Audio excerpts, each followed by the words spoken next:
নমস্কার, সবাইকে শুভবায়ু এগ্রো ফার্মের পক্ষ থেকে শুভেচ্ছা ও অভিনন্দন জানাই ভিডিওটি দেখার জন্য। আজকের টপিকটি খুবই গুরুত্বপূর্ণ হতে চলেছে, কারণ যাদের কমার্শিয়াল ড্রাগন বাগান রয়েছে তাদের ক্ষেত্রে ভিডিওটি খুবই গুরুত্বপূর্ণ। এছাড়া যাদের ছাদ বাগানও রয়েছে তাদের ক্ষেত্রেও খুবই গুরুত্বপূর্ণ। এখন ড্রাগন বাগানে কিন্তু গ্রোথের সময়, অর্থাৎ গাছের বৃদ্ধি আপনারা লক্ষ্য করবেন, প্রত্যেকটা কুশি গ্রোথ পাওয়ারে থাকবে আর গাছের কন্ডিশানও খুবই ভালো থাকবে। কিন্তু কিছু কিছু ক্ষেত্রে দেখা যায় যে ড্রাগন গাছের গ্রোথ থমকে গেছে বা গাছ হঠাৎ একটা জায়গায় স্ট্রে করে গেছে, অর্থাৎ গাছের আর কোনো গ্রোথ হচ্ছে না, মানে যেরকম ছিল সেরকম অবস্থায় থেকে গেছে, অথচ গাছে কোনো ফাঙ্গাস নেই বা গাছে কোনো ডিজিজ নেই, কোনো সমস্যা নেই। কিন্তু আপনি কিভাবে বুঝবেন যে আপনার গাছ একটা জায়গায় স্ট্রে করে গেছে? দেখুন, আপনারা গাছের ডালগুলো লক্ষ্য করলে বুঝতে পারবেন যে এই লাইনটা আমার প্রায় গাছের বৃদ্ধি কিন্তু সেরকম নেই, অথচ ভ্যারাইটি প্রায় বলতে গেলে এক। অর্থাৎ এই লাইনটাতে আমার রয়েছে জাম্বু রেড, গুজরাট ও মহারাষ্ট্র, এছাড়া রয়েছে সিয়াম রেড। এই লাইনটাতে রয়েছে আমার।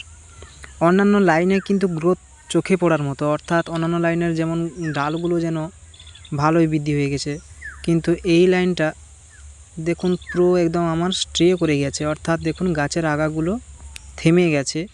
অথচ আমি প্রত্যেকটা লাইনকে যেভাবে পরিচর্যা করি এই লাইনটাকেও আমি সেম পরিচর্যা করে থাকি। আর গাছকে না যদি এখন ট্রিটমেন্ট ঠিকঠাক করা যায় তাহলে কিন্তু ফ্রুট সিজনে ফল পাওয়ার ক্ষেত্রে কিন্তু আপনাকে পিছিয়ে যেতে হবে, অর্থাৎ আপনার মানে ফল খুবই কমে যাবে। এবং কারণ এই সময় হচ্ছে বাগান হচ্ছে বৃদ্ধির মূল উপযুক্ত সময়।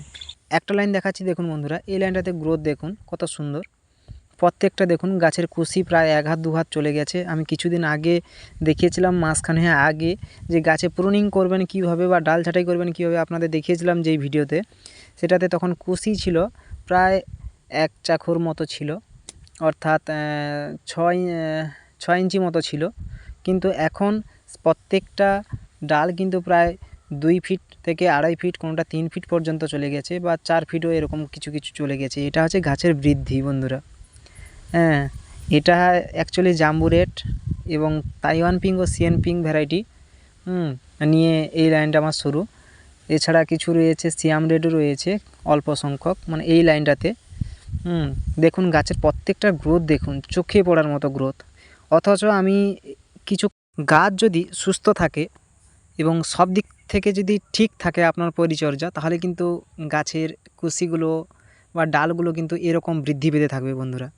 আর যদি মানে সঠিক পরিচর্যা করার পরেও যদি দেখেন যে এইরকম সিচুয়েশানে রয়েছে গাছ, অর্থাৎ দেখুন সিচুয়েশান বলতে প্রত্যেকটা কুশি দেখুন কতটা ছোট রয়েছে এবং দেখুন স্টপ হয়ে গেছে পুরো আগাগুলো, দেখতে পাচ্ছেন বন্ধুরা। এবং গাছ কন্ডিশান কিন্তু খুব একটা ভালো নয়, অথচ গাছে কোনো ফাঙ্গাস নেই বা রাস্ট ইনফেকশান নেই বা কোনো ইনফেকশান বা কোনো ডিজিজও নেই গাছে। তা সত্ত্বেও দেখুন বন্ধুরা গাছের গ্রোথ খুব একটা ভালো নয়, অথচ ভ্যারাইটি কিন্তু যথেষ্ট ভালো ভ্যারাইটি আমি লাগিয়েছি। সেই মহারাষ্ট্রের জাম্বু রেড, গুজরাট জাম্বু রেড, সিয়াম রেড। কিন্তু আগের লাইনগুলো দেখেছেন সেগুলো কিন্তু কত সুন্দর বৃদ্ধি রয়েছে, অথচ এই লাইনের বয়স আবার রয়েছে প্রায় 18 মাস, অর্থাৎ 18 মাস নয়, 18 মাসের থেকেও একটু বেশি হবে। কিন্তু আগের যে লাইনটা আমি দেখিয়েছিলাম সেই লাইনের বয়স ছিল প্রায় 1 বছরের কাছাকাছি, 1 বছরকে কয়েকদিন বাকি থেকে গেছে। তা সত্ত্বেও সেই লাইনের গ্রোথ আর এই লাইনের গ্রোথ কিন্তু অনেকটা ডিফারেন্স। তার কারণ হচ্ছে বন্ধু, আপনাকে তখন ভাবতে হবে যে গাছের রুটের কোনো প্রবলেম রয়েছে বা রুট ঠিকঠাক খাবার নিচ থেকে তুলে উপরে পৌঁছাতে পারছে না। তার জন্য নিচে আপনাকে এমন কিছু করতে হবে যে গাছ খুব দ্রুত নিচ থেকে খাবার নিয়ে যেন উপরে পৌঁছাতে পারে। এবার আসবো মূল পরিচর্যা, কিভাবে পরিচর্যা করবেন। প্রথমে কিন্তু আপনাদের কি করতে হবে, গাছের গোড়া থেকে মাটিগুলো খুঁড়ে নিতে হবে, অর্থাৎ গাছের গোড়া থেকে প্রায় 4 থেকে 6 ইঞ্চি রেখে ওখান থেকে মাটিগুলোকে আপনাকে কেটে নিতে হবে। দেখুন বন্ধুরা, আমি কিভাবে মাটিটা কেটে নিয়েছি। গাছের গোড়া থেকে প্রায় আমি ড্রেনের মতো করে পুরো মাটি কেটে নিয়েছি। আমি যেটা দেখলাম যে আমার গাছের গোড়াতে কিন্তু নিমাটোডের কোনো প্রবলেম নেই, আর গাছের গোড়াতে কোনো পচনও নেই বা কোনো রুট নষ্ট হয়ে গেছে এরকম কন্ডিশানও নেই। এ একটা জটিল প্রবলেম, অর্থাৎ আপনাকে বুঝে নিতে হবে যে গাছের গোড়াতে যখন জৈব খাবার দেন তখন কিন্তু কেঁচো থাকে, ঠিক আছে। এবার কি হয়, যখন জৈব খাবারের ঘাটতি হয়, গাছ থেকে যখন ছোট ছোট রুটগুলো বের হতে থাকে, মানে প্রধান মূল থেকে যখন শাখামূল থেকে যখন প্রশাখা বিভিন্ন রকম যে মূলগুলো থাকে, ওই মূল থেকে দেখুন যখন খুব ছোট্ট ছোট্ট যে রুটগুলো বের হয়, ওই রুটগুলো কিন্তু কেঁচো খেয়ে নেয়। অর্থাৎ যখন পর্যাপ্ত জৈব খাবার না পায়, তার থেকে যদি অধিক পরিমাণ কেঁচো থাকে গাছের গোড়াতে, তখন ওই রুটগুলোকে ওরা খেয়ে নেয়। তো এর হাত থেকে গাছকে রক্ষা করবেন কিভাবে, বা গাছের গোড়াতে যদি কোনো পোকা থাকে তা থেকেও গাছকে রক্ষা করতে হবে। তার জন্য আমাদের কিন্তু গাছের গোড়াতে যখন জৈব খাবার দেব, তার সঙ্গে জৈব কিছু পেস্টিসাইড বলতে যেমন বাজারে পেয়ে যাবেন নিম পিড়ি। এটা কিন্তু যেমন খাবার হিসেবে গাছের কাজ করবে, তেমন জৈব পেস্টিসাইড হিসেবেও কাজ করবে। অর্থাৎ গাছের গোড়াতে যদি কোনো পোকা থাকে বা কেঁচো থাকে, সেগুলো থেকে কিন্তু গাছকে রক্ষা করবে। এছাড়া কিছুটা ফাঙ্গাল ইনফেকশান থেকেও নিম পিড়ি কিন্তু আপনাদের রক্ষা করবে। আর আমি ফার্স্ট কি করেছি, গাছের গোড়া থেকে এরকম মাটি বের করে নিয়ে আমি কিন্তু ট্রাইকোডার্মা জল দিয়ে ভালো করে গাছের গোড়াটা ভিজিয়ে নিয়েছি। একদিন পরে আমি আবার এখানে কি করব না, এখানে আমি তো আগের ভিডিওতে দেখিয়েছি কী রকমভাবে গাছকে খাবার দেবে, সেরকম খাবারের সঙ্গে নিম পিড়ির মাত্রাটা বাড়িয়ে আমি খাবারটা এখানে রিজার্ভ করে যেরকম অবস্থা ছিল সেরকম অবস্থায় রেখে দেব। আর এর সঙ্গে কিন্তু সালফার মাস্ট আপনাকে অ্যাড করতে হবে, কারণ আপনারা তো জানেন যে সালফারের ভূমিকা কি রয়েছে। কারণ আমি আগের ভিডিওতে যারা সালফার নিয়ে দেখেননি বা আগের ভিডিওটা দেখেননি, ভিডিওটা কিন্তু অতি অবশ্যই দেখবেন, কারণ আগের ভিডিওতে খুব একটা তথ্যমূলক ভিডিও, সেটি আমার ডেসক্রিপশান বক্সে লিঙ্ক দেওয়া রয়েছে। সালফারের ভূমিকা কী বা বাগানের ক্ষেত্রে সালফার কতটা গুরুত্বপূর্ণ গাছের ক্ষেত্রে, তা নিয়ে কিন্তু আমার ভিডিও দেওয়া রয়েছে। তাই এই ভিডিওতে আমি সালফার নিয়ে আলোচনা করলাম না।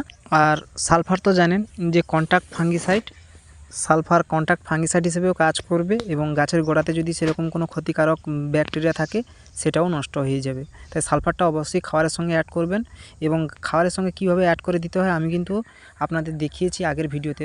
দেখুন গাছের গোড়াতে আমি ফার্স্টে কীভাবে জৈব খাবার দেওয়ার পরে সালফার দিয়েছিলাম। গাছের গোড়াতে আমি ফার্স্টে কি দিয়েছিলাম, যে ওই গোবর আর পোলট্রি লিটার দেওয়ার পরে আমি ওই নিম পিড়ি, সরষা পিড়ি এবং ওর সঙ্গে শিংকুচি, হাড় সার সব কিছু দেওয়ার পরে সালফার অ্যাড করেছিলাম, উপরে ছড়িয়ে দিয়েছিলাম। দেওয়ার পরে কিন্তু দেখুন আমি আবার সেই জৈব খাবারটা আমি ছিটিয়ে দিয়েছি উপরে দিয়ে, এর ওপরে কিন্তু আমি মাটি অ্যাড করব, মানে যেগুলো আমি কেটে বের করে দিয়েছিলাম এইগুলো আমরা আবার চাপিয়ে দেব। হ্যাঁ, অর্থাৎ গাছের গোড়াটা যেন আলকা থাকে। যত গাছের গোড়া আলকা থাকবে, তত অক্সিজেনের মাত্রা মাটিতে মিশতে পারবে, তত গাছ তত হেলদি হতে থাকবে।